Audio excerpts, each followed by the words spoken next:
guys, I'm Anissa and I'm back with another video. Today I want to share with you part 2 of my wrap up of the books that I've been reading recently. I have a little bit more books to talk about. If you haven't watched the first part, I will have a link up above or down below, whatever, however that works for you. The first thing I'm talking about today is A Pocketful of Rye by Agatha Christie. This is the next book in the Miss Marvel series. I think I started the last wrap up with the Miss Marvel. This one follows, we find out that a man has been poisoned. He's very wealthy. He is sort of having his morning cup of tea and dies from a poison in the tea. So immediately the suspicion goes to his wife, because he is rich, as I said, and but then she turns up dead, and then obviously things escalate and you try to figure out what then happened, who is poisoning these people, and it turns into an investigation where Miss Marvel has to come and help Scotland Yard figuring things out. So yeah, again, not my favorite kind of book. They were fine. I mean, they're enjoyable in the way that they are. They're well written, but it's also a little bit old in a lot of places. So yeah, I gave it 3 stars. So I think this is sort of the usual norm is going to be for these books. So maybe, but I've heard that some people really like Hercule Poirot, who doesn't really like Miss Marvel. So maybe it's Miss Marvel that I don't like, and I will try some Poirot books later. I don't think I'm gonna read more from Miss Marvel at this point, just because now I've tried it out. I've read the first, I figure I've read 5 books of hers now, or 6. I'm a little uncertain on how many books I've read from the series. I think it's 13 books, so I think I read about half of them. Whereas Poirot is a much longer series. I think that has more than 20. Got a coughing fit. Anyway, the next book I finished was an ebook. I've been working on different ebooks over a long period of time, finding books but they didn't really work for me. But then I read Aragon Devil, which I really loved, obviously, which is the one I talked about in the previous video. And then I picked up, I had this collection of 5 books that I got really cheap one day, and the series is called The Royals by Louise Bay, and the first book in that series is called King of Wall Street. It's following different people who is the best in their area of things. Anyway, the King of Wall Street, we follow our female lead is called, what's her name? Hey, Harper. Yeah, it was something with an H. Yeah. It was called Harper. She is living in this, she's moved to New York and living in this building on Wall Street. Actually, it's part of the same building that the company she works for is in. And she's working for this man called Max. Yeah. Our main male lead is called Max King. He's the owner of this company. He is really good at financial support sort of things. So getting finding the best places to put your investments and stuff, and helping out customers in that way. And she works for him, obviously, and he's sort of treating her badly because she sort of gave him a reaction that she didn't want. And he tries to sort of leave work and private life separate. And she's very into him because she has like a sort of infatuation with him, in terms of, obviously he's good looking, but that was not the main reason. But she was also has a lot of respect for him, the way that he was working, the things that he could do and stuff like that. But then when she starts working for him, she sort of changes her opinion of him because she doesn't like the way he treats her. But then she finds out that he actually lives in the penthouse in the same building that she's living in, sort of part-time. And she gets to meet his daughter as well. Finds out he has a daughter and obviously things escalate and work from there. But I ended up actually really liking this book. I like Louise's writing style. She has a sort of easy to read kind of writing style, and it works for this sort of book in my opinion, and was sort of what I was looking for. So I think I ended up giving it 4 stars. Or did I give it 4.5? I think it's 4 stars for this one, and I definitely got what I sort of was looking for. And the next thing that I read was Calculated in Death by J.D. Robb, the next book in the series. This one we follow the mystery of a girl who's sort of found looking like a mobbing gone wrong. She is sort of stripped of her clothing, her valuables and stuff, but lying in the bottom of some stairs. But as time goes on with the investigation, you quickly find out that that's not what's happening, and so obviously Eve has to try and figure out what's going on with that. And as the investigation goes on, you find out that more and more, a lot of things happen, like the way that the things connect and stuff is a little bit more gruesome and stuff like that. I enjoyed this one a lot. I don't know if I liked it as much as the previous 2, but I still really enjoyed it. I wrote down that I gave it 5 stars, but I don't know if this is more of a 4.5 stars than a 5 stars. But yeah, I definitely really liked it. So it's not like a bad book or anything. The next thing that I read was it's not the sequel to The King of Wall Street, because according to Goodreads, that's the Prince of Park Avenue or something like that. But we turned to read the 3rd one. That's the one that came in the box set thing, and I'm actually really happy that it switched. But mostly because I prefer the next 3 books way more than the second book, and also obviously King of Wall Street. But let's move on to the 3rd book, Duke of Manhattan.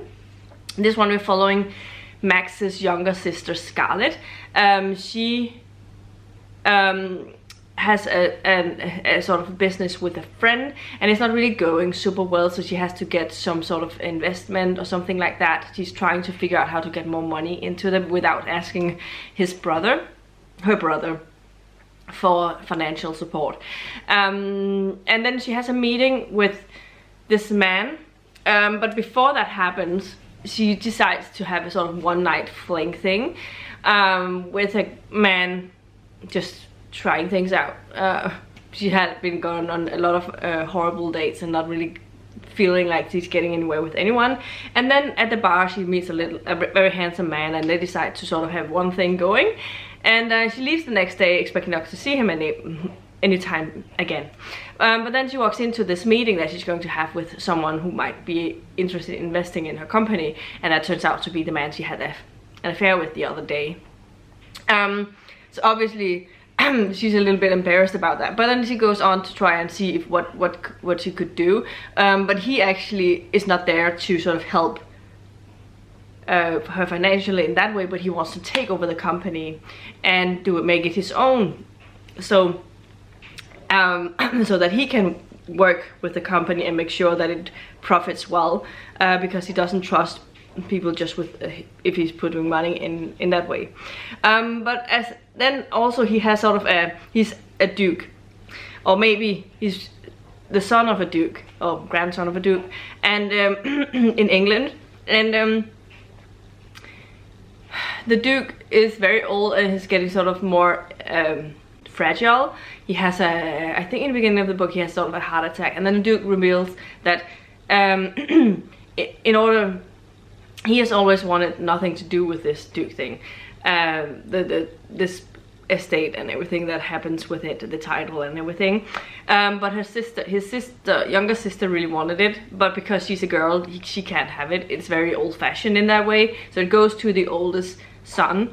But the son has to be married. Actually, the only one who can inherit it, first male heir that's married, and then he has a cousin that's about to get married. Oh, that just got married. So it wouldn't go to him, but it would go to him, his cousin, who is awful apparently, and wants nothing, like has already been very jealous of our main character. And the reason he gets into this whole thing with the air thing is because the grandfather actually put some money into his business in New York, and when he started the company. And because there's a part of him that owns part of it, he has no say in what's happening to his own. So if his cousin was to be the duke of this place, he would take over the business that he's running in New York and ruin what he's been working on. So he's in a little bit of a pickle, and he wants to ask our main lead to marry him, sort of on a convenience marriage, and he would let her like do the deal that she sort of looked for in the beginning. So he would sort of give her some funding money so that they can keep the business and stuff. And then obviously when they start sort of this fake marriage thing, they quite quickly starts falling in love with each other and stuff like that. I really enjoyed this one. This was a lot even better than the first book. I think it's my favorite in the whole series that I've read, and I gave it 5 stars. I've upped it up to 5 stars. It was a sort of low 5 stars, but still I want to give it 5 stars because I really enjoyed both Ryder and Scarlett in this one. I really enjoyed the setting, the marital convenience part, the secret stuff they had to do, but then they actually wasn't really hiding anything anyway, because they started developing feelings for each other, so they were acting like they were married. And stuff like that. But I really enjoyed my time with it, and definitely recommend this book. And the next book that I finished was The Surviving Trace, and this one is a time travel romance. This is the first book in the Surviving Time series. It's by Kalia Reed, and we're following Serene. Yeah, so it was Serene. So we're following Serene. Serene is from our time. She has a fiance. She is very interested in antiquities and stuff like that, and then one day she looks at a picture. Oh, she has a dream. No, she looks at a picture of this old estate in Charleston, and sees a picture of some men and things that happen, and some blood on someone's face, and then she dreams about this man dying, and then she talks to her fiance about it. He thinks that he's just a lot of weird stuff, and she has to get rid of the things, but she's not very much like we can't get rid of this. But then he burns actually the picture of that. It was the very beginning of this, and then while she's asleep, I don't know if it's while she was asleep or if it just happens, I don't remember, but suddenly she finds herself in a different room, all the way back in the beginning of the 19th century. She's in 1912 to be specific, the year of Titanic sinking, and she is married to this man called Etienne. She's basically just taken over another person's life that looks exactly like her. She's also called Serene, and she's living in this century, this part of the century. And in the beginning, she obviously loathes her husband, Etienne McCroy. And they despise each other. But he's very mean to her, because Serene at this time is very mean generally, and not a very good person to other people around her. But she finds herself becoming friends with Livingston, who is Etienne's twin brother, as well as Etienne's younger sister called... right now I can't remember her name. But then obviously as time goes, she has to sort of try and figure out how to get back to her own time. But how does she convince people that she is a different person, she's from a different time?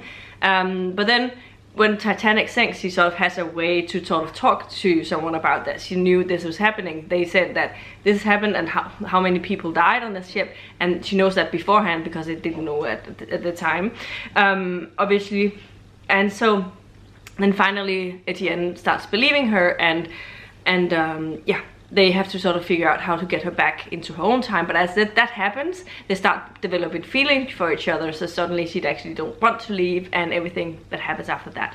I enjoyed my time with this one so much. I think if you like Outlander, it's sort of a similar vibe in that we're following this girl that suddenly is in part of this historical time and has to sort of yeah, act accordingly.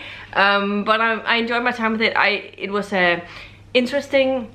I love the banter and the bickering between the characters. They were so well written, and I enjoyed my time with the story, and I didn't know where it was gonna go, and I didn't know if it would actually be finished by the end of this book, and then we were following someone else in the next ones. But actually, maybe if you want to know, I don't know if you do, otherwise skip this part. But she kind of this one story about her and Etienne is the whole series. So yeah, I enjoyed my time with this one. I gave it 4.5 stars. Really a good start to a series, and I had to start the next book immediately, so I'll talk about that soon. But before we get to the next one, in that one I finished The Inquisition by Taran Matharu. This is another book that I read for my sort of ongoing series project. This is the second book in the Summoner series, and we're following Fletcher. And Fletcher, in the beginning of this book, he is captured. By the end of the last book, he was captured and put in a prison cell, and he and his demon are sort of in a prison cell together, trying to figure out what's going on. But he's facing a trial, and it doesn't look good. He actually looks like he might be executed and be all of that. So things happens, and as time goes on, it's very gruesome in the beginning. I really love the beginning of this series, this book, and then something shifts in the middle and maybe it's because I put it down for a longer stretch of time. I don't know, but then it picked up again towards the end. So I ended up giving it 4 out of 5 stars. I definitely enjoyed my time with it, and I think it's a good middle grade book. I think it's a fun, adventurous fantasy book, and definitely recommend it if you are into this sort of age group and style. Yeah, I like the fact that we are following characters who have sort of these spirit animals like things as part of them, and working with them like a sort of like a little bit like in Golden Compass, where they have the demons. This is sort of similar in that way. But then yeah, I enjoyed my time with that. The next thing that I finished was The British Knight by Louise Bay, the next one in the series after Duke of Manhattan. This one we're following Violet. This is Scarlett's younger sister and Max's youngest sister. She is tired of things in New York, and she takes a chance and moves to London to live in this sort of apartment. Since Scarlett is part of this British family now, she obviously has some ties. She's a very good friend with Ryder's younger sister, who is running the estate in London. But she has an apartment in London, and she becomes I don't remember what it's called, but it's something to do with like hold on. Yeah, she's working for a barrister, and a barrister is apparently part of the sort of legal stuff in the UK. We are following, she is sort of an assistant to someone who has to like go to the trials, and they're wearing wigs and everything. And on one day on her way to her first day of work, she is on the tube, and she meets this man who ends up following her to her work and to the place where she's looking for, because she lost her phone, and she lost her while she was getting out of the sort of tube, because he actually pushed her while she was going out, and she dropped her phone down into the yeah, so she lost her phone, but he helps her get to her place because she doesn't know her way around the city. And then when she gets to the place, she finds out that she's working for this man again. Like he's not her boss in that way, but she's working as an assistant to him, sort of helping him filing and making invoices and stuff for him. But he doesn't really want an assistant, but because he never really gets any of the invoicing out, he's really far behind with everything. So the people who manages the place want him to move on with that, and he is apparently the best of the best, or he actually, his father was the best of the best, and he's trying to live up to his standards and stuff. I enjoyed my time with this one. It was a lot of fun reading it. It was a very romantic in a lot of places. I really enjoyed my time with this. Again, I like the way she writes her romances more or less, and I gave this one 4.5 stars. they gave King of Wall Street 4 stars. So this is a 4.5 stars, my second favorite in the series. And the next one I finished was The Reigning and the Rule, the second book in the Surviving Time series, the second one with Etienne and Serene. For obvious reasons, I can't really tell you what's going on with this one, except that at this point she's gone back in her own time and she's trying to find a way to come back to the past because something happens and she has to sort of save Etienne again. So yeah, so that's what she's going back for, and then things happen. I keep enjoying these. They were a lot of fun. I'm super immersed into these stories, so I can't really say a lot about this one. I ended up giving it 4.5 stars again. Really enjoyed my time with it, so yeah. And the next book that I read was The Earl of London, and in this one we're following Ryder's younger sister, who we met in The Duke of Manhattan, who is running the estate in London while he's in New York and stuff. But then someone moves into the small town that she lives in this other that lays up to the grounds of her estate.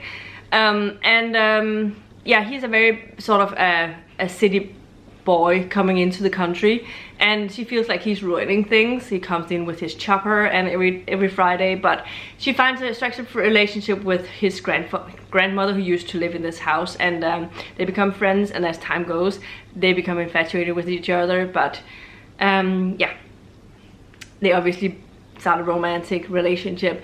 This one I didn't love as much as the previous two, but I still really enjoyed my time with it, so I think it's on the level of The King of Wall Street, and I gave it 4 out of 5 stars. Yeah, it's definitely a solid book in any way. There was something about the third act breakup I didn't love so much, and I think that's one of the things that dragged it down, because otherwise I actually really enjoyed my time with it. But I still gave it 4 out of 5 stars. The next thing that I finished, the second to last thing that I finished, was Echoes of Time, the last and final book in this Surviving Time series, and we're still following Serene and Etienne, and as they're trying to figure things out in that time, or whatever time they're in at the point. Yeah, I enjoyed my time with it. I gave it another 4.5 stars. I think it's just an overall 4.5 star series for me. I enjoyed my time with it, and I couldn't put the series down. Whenever I finished one of the audios, I had to start the next one. So I definitely enjoyed it, and I would definitely recommend it if you haven't already read it or listened to it. Yeah, so enjoy my time with it.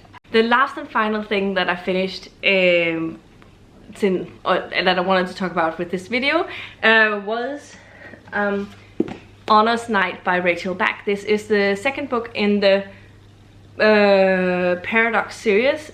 This is a sci-fi series set in space, and we're following Deviana Morris. In the beginning of this book, she has lost her memory of everything that happened. There's something that she knows. Every time she looks at this man called the cook, she sort of gets sick and feels like she has to throw up, and she doesn't really know why, but she knows there's something important about it still, and that's something that nags her mind, that she needs to figure things out, because she feels like there's something she needs to know about her surroundings and stuff. And then as time she sort of starts to remember things and figure things out, she also finds out a lot of things, yeah, that's going on. This one, I think it started out pretty interestingly. Then there was this sort of lull part, and then I think it's picked up again. It was my favorite series book overall. But I think I preferred the first book in the series, but I gave it 3.5 stars. I still think it's a solid book, and I'm looking forward to reading the last one. So I'll definitely still finish this one and recommend it. And I think it's a good series for people who is not usually reading sci-fi. It's not super complex. It has a lot of sort of war things going on, because there's a lot of places are at war with each other, so there's a couple of battle scenes in here, so you have to, maybe if that's not your thing, be aware of that. But if it's something that you don't mind, definitely I think it's a good book. And yeah, 3.5 stars for this one. So that was the last and final book that I wanted to talk about in this video. Let me know in the comments down below if you've read any of the books that I've been talking about today and what your thoughts on them if you did. Also let me know what you've been reading if you have any things that you want to share with me. Yeah, and are there any of the books that I've talked about today that you would consider reading? Let me know about that in the comments down below. So yeah, this was everything I had for you today. If you liked the video, please give it a thumbs up, subscribe to my channel if you haven't already, and I'll see you in my next video very soon. Goodbye.